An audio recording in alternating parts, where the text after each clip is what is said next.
ስለ ሚስጥር መተት ብዙ ጊዜ ተናግረናል፣ ብዙ ጊዜ አስተምረናል።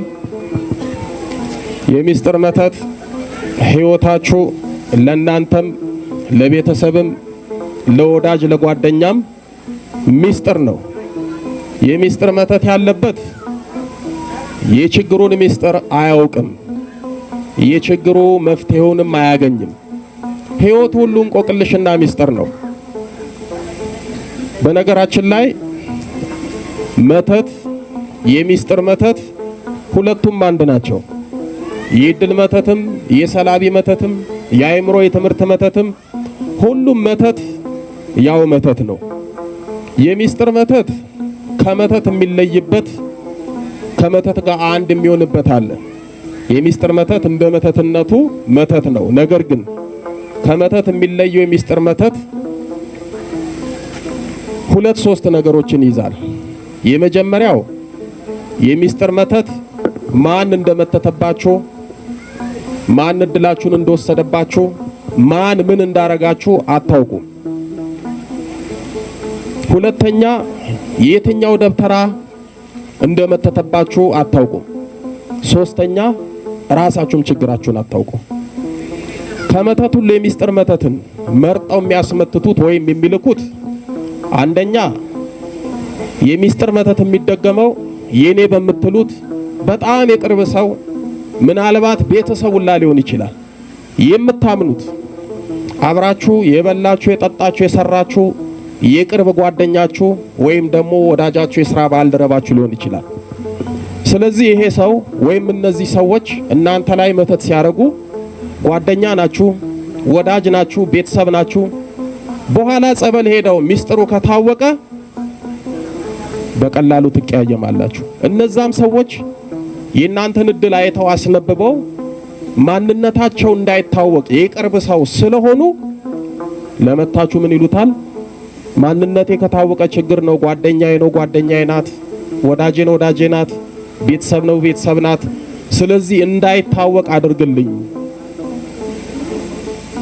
እንደዚህ ተብሎ ይመተታል።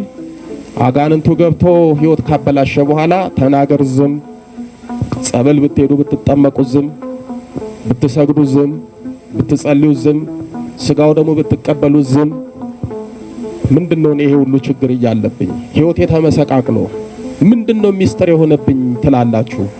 ነገር ግን በሚስጥር መተት ተይዛችኋል። ሌላው ደብተራዎች ራሳቸውን ለመከላከል ሚስጥራቸው እንዳይወጣ እንዳይታወቅ የሚስጥር መተትን ይልካሉ። የትኛው ደብተራ እንደላከ ሳይታወቅ ሰውየው ነፃ ሆኖ የተመተተበት ተይዞ ታስሮ ይኖራል። ከገባ በኋላ ችግራችሁ ህይወታችሁ እንቆቅልሻችሁ በሙሉ ሚስጥር ሆኖ በስቃይ በፈተና በመከራ ትኖራላችሁ። ባስ ካለ ብዙ ነገር እያበላሸ ብዙ ነገር እያመሰቃቀለ ከሃይማኖት ያስወጣችኋል። እግዚአብሔር አልሰማኝም፣ መብራን አልረዳችኝም ብላችሁ ተስፋ ቆርጣችሁ ከሃይማኖቱ ዞር ትላላችሁ። ብዙ ሰው በሚስጥር መተት ተይዟል። ብዙ ሰው በሚስጥር መተት ተተብትቧል። ማግባት እየቻሉ የማያገቡ ነገር ግን ህይወታቸው ሚስጥር ሆኖባቸው የሚኖሩ አሉ። መልክ አለኝ፣ ቁመና አለኝ፣ ጸባይ አለኝ፣ እምነት ሃይማኖት አለኝ፣ ስራም አለኝ፣ ጥሩ ሰው ነኝ፣ ግን ለምንድነው ማላገባው? ሚስጥር ነዋ። ተምራችኋል፣ ዲግሪ ይዛችኋል፣ ነገር ግን ታስራችሁ ቤት ውላችኋል። ጓደኞቼ አብረውኝ ተምረው ተመርቀው ይሰራሉ፣ እኔ ከቤት ቁጭ ብዬ ቤተሰብ ሸክሞኛለሁ። ችግሬ ምንድነው? ሚስጥሬ ምንድነው? እድላችሁ በሚስጥር መተት ስለተወሰደ ችግራችሁ ሚስጥር ሆኖ ይቀራል። ስለ ሚስጥር መተት ብንናገር ብናወራ ሰዓት አይበቃንም። ግን ዞሮ ዞሮ ህይወታችሁ ችግራችሁ ፈተናችሁ ሚስጥር ከሆነ ስትጸልዩ ስትሰግዱ በመቁጠሪያ የሚስጥር መተት እያላችሁ ብትቀጠቅጡት አቤት ይላል ወይ ይላል። በነገራችን ላይ ብዙዎቻችሁ በምን እንደሚመተትባችሁ አታውቁም። በነጠላችሁ፣ በልብሳችሁ፣ በውስጥም በውጭም ልብስ አንዳንዴ ተቆርጦ ይወሰዳል፣ አሊያም ደግሞ ልብሱ ይጠፋል። ብዙ ጊዜ ያሰጣችሁት አሊያም ከቤት ያስቀመጣችሁት ልብስ የጠፋባችሁ የለም? ካልሲ ይጠፋል፣ ፓንት ይጠፋል፣ አቤት ሴቶች የጡት ማሳዣ ይጠፋል። የት እንደሆነ አታውቁም። ያ የሚደረገው ለመተት ነው። ይወሰዳል፣ በዛ ይደገማል። አንዳንድ የራሳችሁ ወዳጅ ጓደኛ ወይኔ ጸጉርሽ ሲያምር በስመ አብ ብለው ጸጉራችሁን እንድትይዘው ቆረጥ ያደርጋሉ። ደግሞ በጣም የሚገርመው ጸጉራቸው እንኳን ሲቆረጥ አይቃወሙም፣ አይናገሩም። ለምን አይሉም። በዛ ጸጉር ይደገማል። በጸጉራችሁ የአይምሮ መተት፣ የእድል መተት፣ የትዳር መተት ተደግሞ ይወሰዳል። እናንተ መከራችሁን ትበላላችሁ፣ እነዛ በእናንተ ህይወት ይኖራሉ። ይሄው አሁን እኔ ማቃቸው በሙሉ እሷ ላይ ያሉ አውሊያው፣ ጠቋሮ፣ የአየር አጋንንት፣ የሚስጥር፣ የእድል ጋኔን፣ አይነ ጥላ፣ ቡዳ ዛር፣ እነዚህ እንግዲህ ሁሉም ሉሲፈርም ጠቅላላ በሙሉ አሉ። አንድ ሰው ይሄንን ተሸክሞ መከራውን እየበላ ይኖራል። አሁን እሷ ይሄንን ሁሉ መንፈስ ስትሸከም እሷ ብቻ አይደለችም የምትጎዳው። ቤተሰብ ይጎዳል፣ ባለቤት ይጎዳል፣ ልጆቿ ይጎዳሉ። የአንድ ሰው በክፉ መንፈስ መያዝ ቤተሰብን በሙሉ ነው የሚመሰቃቀለው። የሚስጥር መተት ማን እንደመተተባችሁ፣ ማን እድላችሁን እንደወሰደባችሁ፣ ማን ምን እንዳረጋችሁ አታውቁም። ሁለተኛ የትኛው ደብተራ እንደመተተባችሁ አታውቁም። ሶስተኛ ራሳችሁም ችግራችሁን አታውቁም።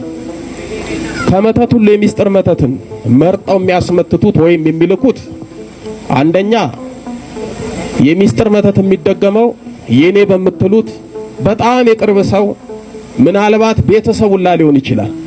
የምታምኑት አብራችሁ የበላችሁ የጠጣችሁ የሰራችሁ የቅርብ ጓደኛችሁ ወይም ደግሞ ወዳጃችሁ የሥራ ባልደረባችሁ ሊሆን ይችላል። ስለዚህ ይሄ ሰው ወይም እነዚህ ሰዎች እናንተ ላይ መተት ሲያረጉ ጓደኛ ናችሁ፣ ወዳጅ ናችሁ፣ ቤተሰብ ናችሁ።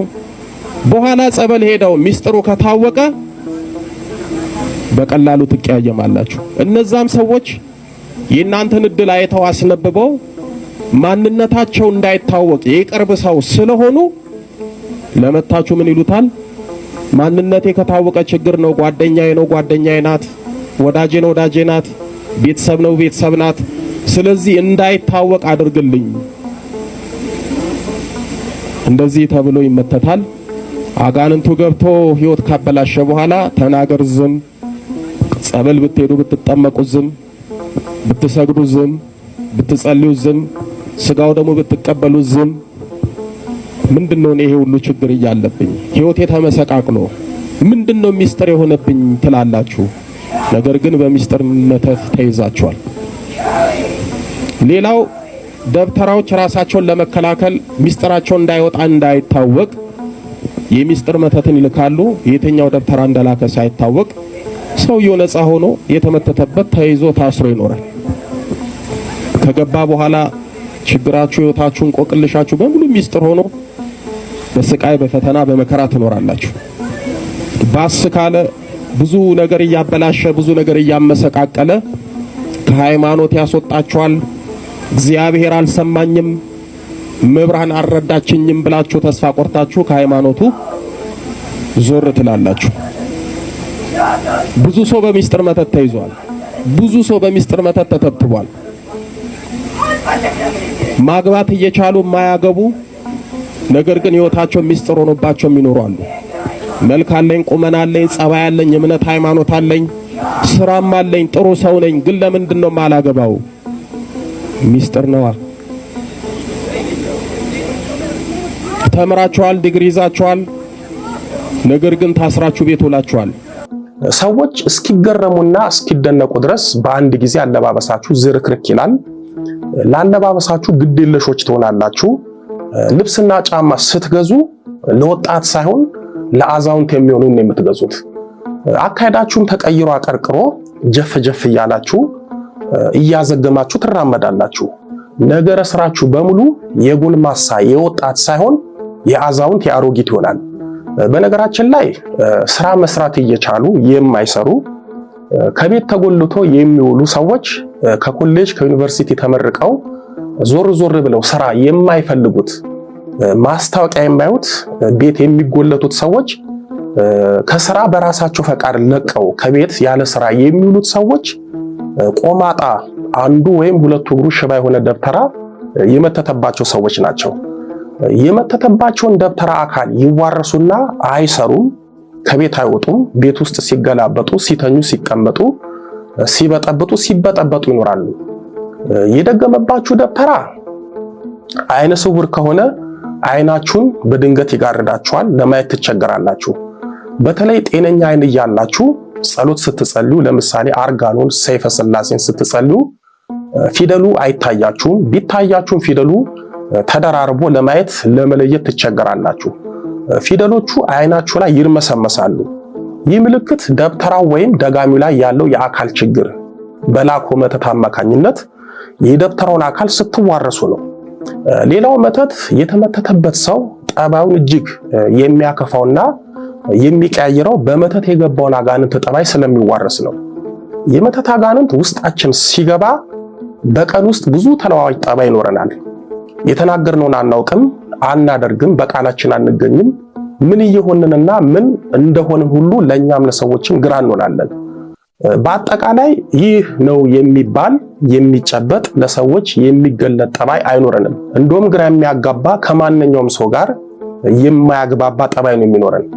ቅዱስ ጳውሎስ በሮሜ መልእክቱ በምዕራፍ 1 ቁጥር 29 ላይ ክፉ ጠባይን ተሞሉ እንዳለው መተት የተደረገባቸው ሰዎች የመተት አጋንንት ክፉ ጠባይ ውስጣቸው ይመላል።